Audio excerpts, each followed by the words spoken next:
So I haven't really been looking forward to doing this, but we can't drive a car with a motor that doesn't run. So for those of you who don't know, last night I was on a parts run and accelerated out of a toll booth, probably at about 5,000 RPMs, when the car just started losing power and dropped down really dramatically. So I shut the car off, turned off to the side of the road, tried to crank the car a little bit.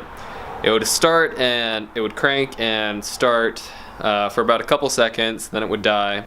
Not really sure what it could be. The block is fine. I had oil pressure. I'm afraid that I may have broken a rocker arm. Some other possibilities, maybe the turbo's gone bad. I called my dad last night and he thought maybe the fuel pump's gone out as well. Last night I was pretty flustered, so I didn't really listen for the fuel pump. Check the fuel pump. Fuel pump primes when I turn it into ignition, so that's probably not the problem. I'll probably still pull the feed line from the filter and see if any fuel comes out. But today what we're gonna probably end up doing is pulling off the valve covers so that we can make sure all of our rockers are in place. I'm running rocker arm stoppers on this SR20. I don't really beat on this thing. I mean, I use it as a daily. I haven't taken it to the track at all, so has a relatively easy life. I like these cars, so I do get on them from every now and then. The motor is fully built. It's got forged pistons and rods and a bunch of work to it, so I'm hoping that this isn't gonna turn out too bad. I'm afraid of a broken rocker arm having a bunch of little pieces inside the motor, and I'm not sure how to go about facing that. But we're gonna pop the hood and hopefully we don't find anything too terrible underneath there. Alright, so we have everything mostly taken off. We're about to take off the valve cover and see if we can find a broken rocker arm in there.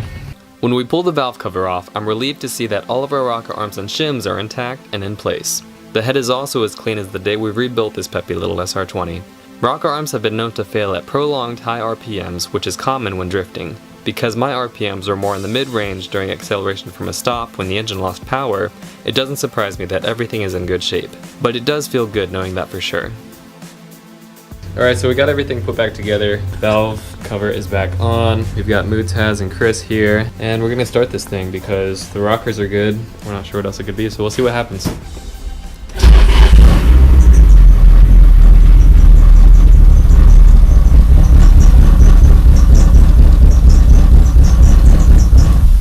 It was stuck around like 1,000. It dropped down to about like 500. You think we need to get a gauge on there? I want to see where it is. Alright guys, so here's where we're at. We tried to start the car. And it did run for a little bit, but it sounds like it has a misfire. That's a good thing. I'm really happy that it's not a mechanical motor problem. That's why I wanted to pull the valve cover off and just make sure that everything was good, because I definitely didn't think it was bottom end. I was worried it might be top end. I thought it might be turbo. I kind of expected it to be turbo, but I guess that wouldn't really affect it. So we're gonna try and measure the fuel pressure coming out of the fuel line coming from the pump. See if that's where it should be. Maybe we'll try injectors, different spark plugs.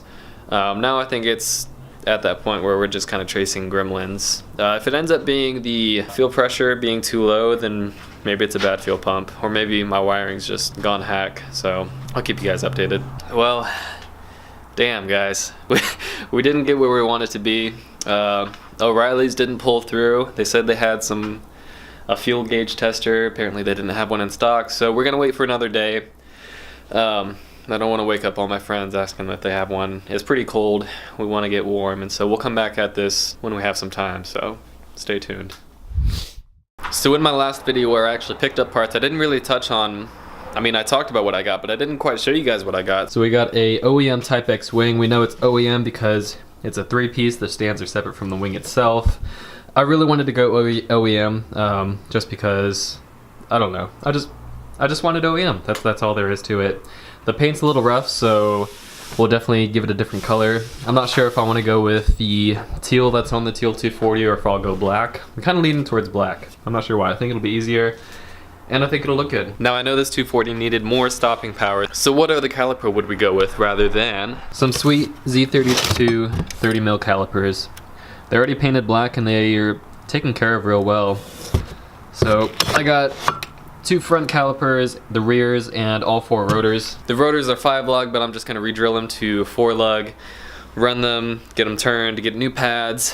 I got all of this for a great deal, actually. I'm super pumped to put these on. The Type X wing especially is one of those pieces that I wanted on this car no matter what. It was kind of between that or a duckbill, but I'm glad I got the Type X. I think it's gonna look great. But enough about that, let's get back to working on the car.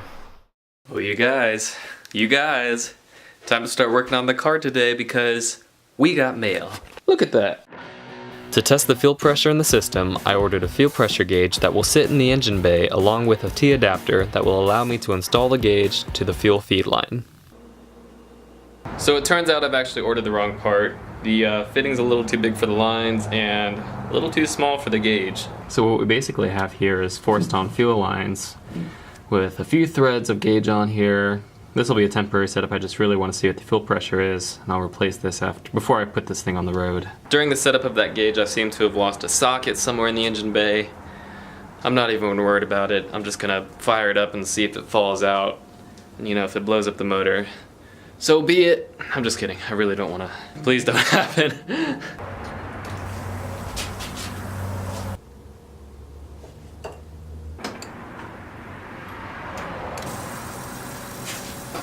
Well, that's not safe at all. So as you guys saw there's a lot of fuel coming out of that fuel line coming out of the fuel filter, so the hose might be torn, maybe. I'm gonna pull it apart and see what we can find. Alright guys, so I've taken the entire fuel line out between the fuel rail and the fuel filter itself and inspected both the ends pretty closely. You could see that it was coming straight out of the tube back onto the fuel filter, which makes sense because I can't find any cracks or holes or cuts in here or any sort of damage to this hose, so I think it's possible I may have just been an idiot and forgotten to tighten down rubber hose to the fuel filter. So I'm not getting my hopes up yet, but it's possible it could be as easy as that. So I'm gonna put it back on, tighten it back down, and give it a go and see where we're at. Alright guys, I finally got everything reassembled. Got those fuel clamps down tight like a white t-shirt on Vin Diesel, so let's go see what this thing does. Fuel pressure's holding steady, so that means we don't have any leaks in the system, which is good. I think I'm gonna fire this thing up and see what she does.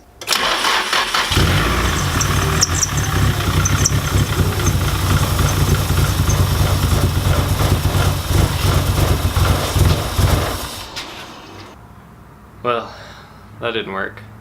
Fuel pressure seems to be okay. It's a bit high at like 50 psi, I think. Should be around 43.5. I'm gonna ponder this. So far this is not looking good. All the spark plugs have been a little wet, but this one was super wet. I don't know. I decided to remove all of the spark plugs and test them to make sure they were getting the spark needed to ignite the fuel, and they all passed.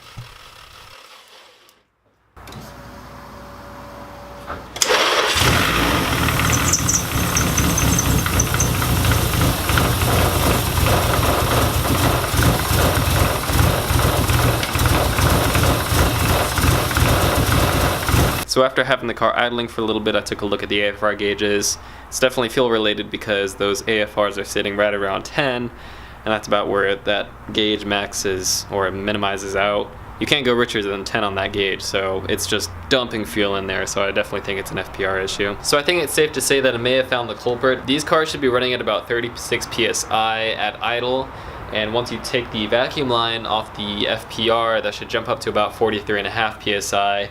As you guys could see, this gauge was reading at about 46 to 50 psi the whole time. It didn't matter if I pulled vacuum or not. So I'm pretty sure I have a bad FPR, fuel pressure regulator, so looks like I'll need to order another one. And maybe this gives me a good excuse to go for the Nismo unit, which is a little adjustable, which would be great for my needs because running an aftermarket fuel pump with a bigger pump, it's going to bump up my fuel pressure a little bit, and we want to bring it back to the stock settings so that maybe we can get it dialed in for what Martin has this thing tuned for. So I think I'm going to order another FPR, and hopefully that's what fixes it. Welcome to me working on my dirty old Nissan. Now, the last time we were here, this car was broken. We were trying to figure out why, and we found that the fuel system had about 55 pounds of fuel pressure. This car should be at about 36 with this SR20 setup, and maybe 43 with the vacuum line pulled off the fuel pressure regulator. There was no change once we pulled the vacuum line, so it's all coming down to a faulty fuel pressure regulator, which I have in my hand here by Aeromotive. It's not a rising rate. I think it's 1-to-1. I think that's what you need for these cars on a stock tune. It's still the stock ECU tune, so we're gonna install this. It's gonna mount on the shock tower. We're gonna use an adapter to run all of our fuel lines, and it's gonna be great. I hope it works. We're gonna get this thing running again so that I can start turning heads at my local Sonic drive-thru. So let's go. So in the midst of waiting for parts to replace the fuel pressure regulator, I've gone ahead and replaced or installed my AC belt, as well as replaced the power steering pump, because we need power steering. And I apologize for not getting it on camera, but sometimes you just need to work on your car to kind of let thoughts flow free, and you know, that's what I need to do to relieve stress, so I hope you guys can understand that. So I'll go ahead and tell you guys what I've installed, which is a power steering pump from a dual cam KA. It's the same exact pump, but some of the brackets and the pulley is different. So if you're looking to install a KA pump on your SR, you'll need the extra bits to install it. So the difference is this pulley is a little bit smaller and it has 4 ribs on it rather than 3. And this mounting bracket on the KA comes out past the pulley and it will interfere with that. So you need to use the SR pulley adapter to tensioner. And then there's a bracket back here. I'm not really sure what this black bracket does, rather than just hold things in place. I'm not sure that it's totally necessary, but I went ahead and installed it. I'm really hoping that this new power steering pump works, because I'm tired of fighting the wheel at my local McDonald's drive-thru. I mean, I just want to eat a burger one-handed and not have to deal with the stress of muscling through, fighting the steering wheel to get it where I want it to go. My arms are weak, I'm skinny, I can't handle this. I can't handle the no power steering life, guys. I'm sorry, I just can't do it. I'm just really glad. I hope it works. It's a used power steering pump, so we're not actually sure if it's gonna work. It could still be the steering rack, but I think it's still good. I think it's just when we rebuilt it the last time, if you guys remember, that apparently didn't work, and I think we may have broken something. I think we were in over our heads when we tried to rebuild that pump, so better to just find a used one, or maybe a remanufactured one. Since I'm running the OEM style clutch fan setup, I had to remove the shroud and fan so I could change the power steering pump. I don't recommend removing the shroud without the radiator. If you have an original factory shroud, you may end up breaking it. I also don't recommend forgetting to install the fan along with the shroud. Mounting the fuel pressure regulator to the shock tower rather than the firewall makes the fuel line short and the gauge easy to see. Since there were no existing places for me to mount it, I had to mark the FPR's bracket and drill out some new holes. Always measure twice and cut once. Out with a 30-year-old regulator, and in its place will be an adapter that will supply fuel to our new Aeromotive unit. Our vacuum hose that regulated fuel pressure in our OEM FPR is too short to reach the new one on the shock tower, so our sweet silicone blue hose is getting replaced with something much more fitting. To no surprise, our new FPR needed some dialing in, but even after being set to the correct fuel pressure, our beautiful little SR20 was running as bad as it had this entire time. Nothing had changed.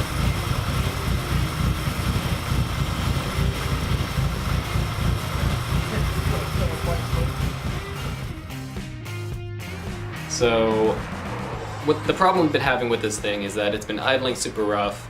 I'm not sure where I left you guys off at the last video, but we thought it was the fuel pressure regulator because AFRs were at 10, which is super rich. I'm pretty sure they were even less than that because the gauge doesn't read that low.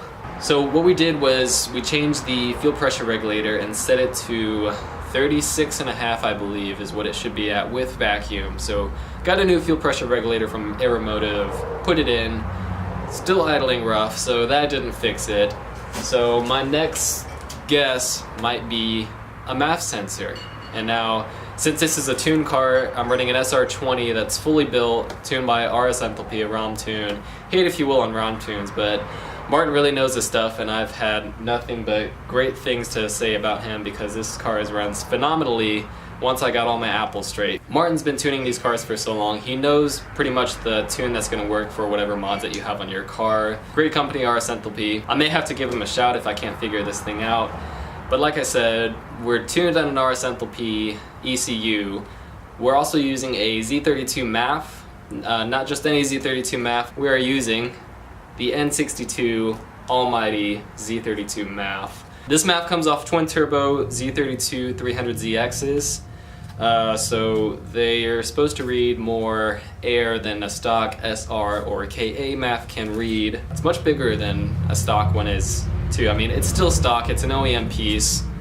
They make aftermarket ones, and you can probably buy a new OEM MAF if you want to, but these are pretty expensive parts. They're about, I would ballpark around $350. Feel free to look it up if I'm wrong, but they're pretty expensive, and I managed to pick up this secondhand one thanks to a buddy of mine named Austin who sent me this. Thank you very much. I hope it works. Let's plug this thing in and see what happens.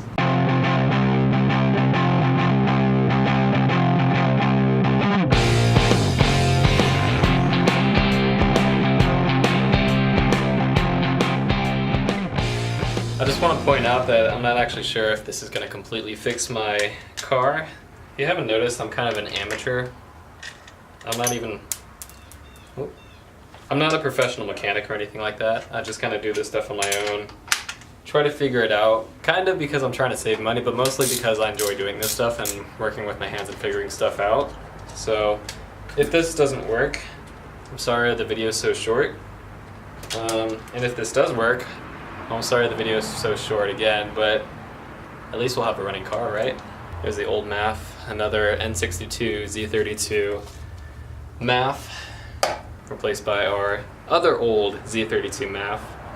If I had any here in the garage, I would go ahead and spray this wire here in the MAF with some MAF cleaner, but I don't have any, so we're just gonna chuck this in there and hopefully see a bit of change.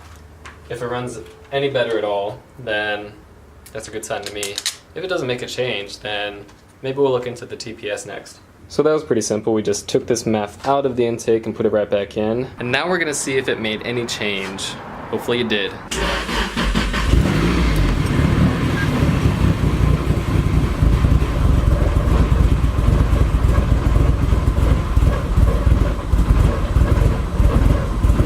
Still running just as rough. Super rich. Did not change a thing. Oh, this is super frustrating. Let's check the TPS. So after a bit of frustration and trying to figure things out, I decided to just test everything besides the MAF. Pretty sure the MAF is good because I did rev the car past 3,000 RPM and we're good there.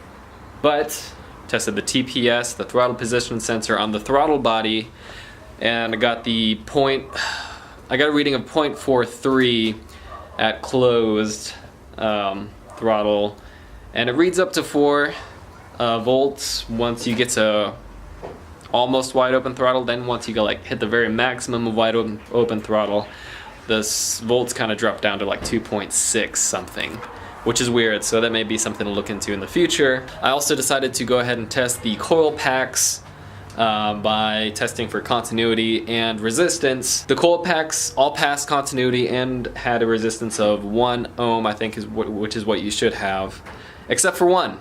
We had one barely didn't pass. Continuity was very intermittent, so when I tried put the pins up to the connectors, it would beep and then stop beeping, then beep again. It's very intermittent. And then tested for resistance. Resistance would sometimes come around 1 ohm, and then it would kind of jump all over the place, and it just was very inconsistent. And so luckily, as luck would have it, I mean, we don't even know if this is going to work yet, but the Teal 240, this car that I've been building for the past year, not really driving because I take my sweet time with building cars because I'm broke. Anyway, back to the problem at hand. I'm getting very excited. I'm sorry. I get excited because I think I find a problem and then bring myself up, get all excited, hoping that it'll work, and then it doesn't work, so maybe I shouldn't get so excited. But this tip actually came from my dad and Mark. So thank you guys for pointing this out. I'm not sure why I didn't think about testing them before. The reason why I'm lucky is because this Teal 240, which came as an empty shell to me, came with one singular SR20 coil pack. It was really random, and I almost binned it because, you know, mine were good, but I figured it was bad because it was just sitting in there by itself. But but I'm glad I didn't because I tested resistance and continuity on this. Continuity was constant and ohms were a little over 1, but way better than the faulty one in the back on cylinder 4 on this SR20. So I'm gonna swap them out real quick, give it a start, and we'll see where it goes. The car definitely sounds like it's misfiring because when you try to rev it up, it just sounds like it's missing a cylinder, and it's stupid rich. So I'm thinking it's an ignition problem, but I can think a lot of things and it not be right. So we're just going to swap this out and see if it works.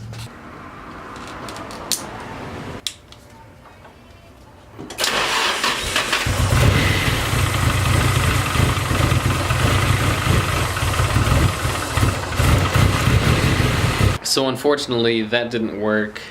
Car's still running really rough, sounding like it's misfiring.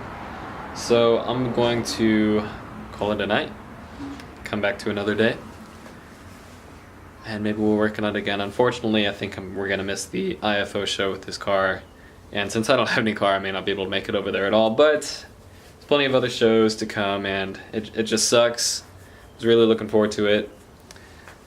It's part of having a project car though. Can't win them all.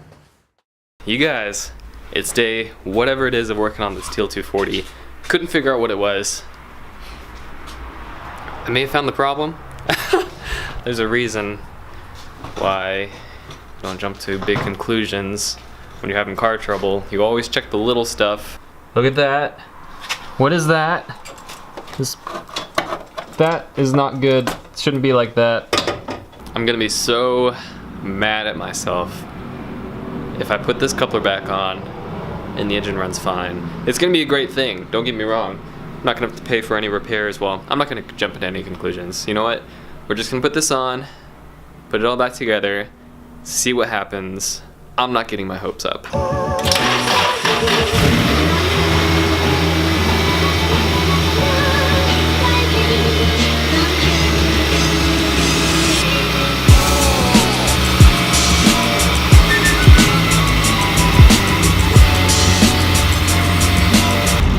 AFRs are reading normal, well, somewhat normal. Idle is there.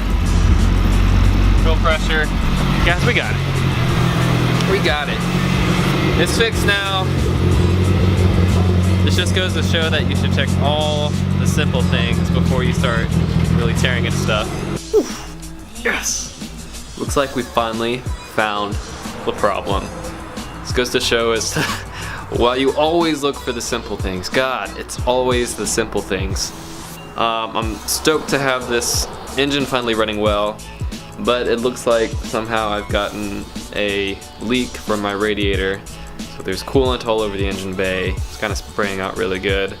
I let it warm up, but didn't let it run for too long. There's still coolant in the radiator, so I'm gonna check for holes and see if there's one in there. If I find something, maybe I'll contact Mishimoto and see what I can do. So, car's running well. This is gonna be the end of this episode. We're gonna end this on a high note. So thank you guys for all your help and all your input. Hopefully any of that information that you shared with me, maybe others can see so that they can maybe troubleshoot their cars as well. Troubleshooting is like the worst thing ever, but always start with the simple things. Simple, simple, simple is the best place to go. It's cheap, and more than likely, hopefully, it's the cause of all of your problems. So thank you guys for watching. If you guys got anything out of this video at all, like making sure your couplers are tightened down, please like the video and consider subscribing. I'll see you guys next time. Have a great day.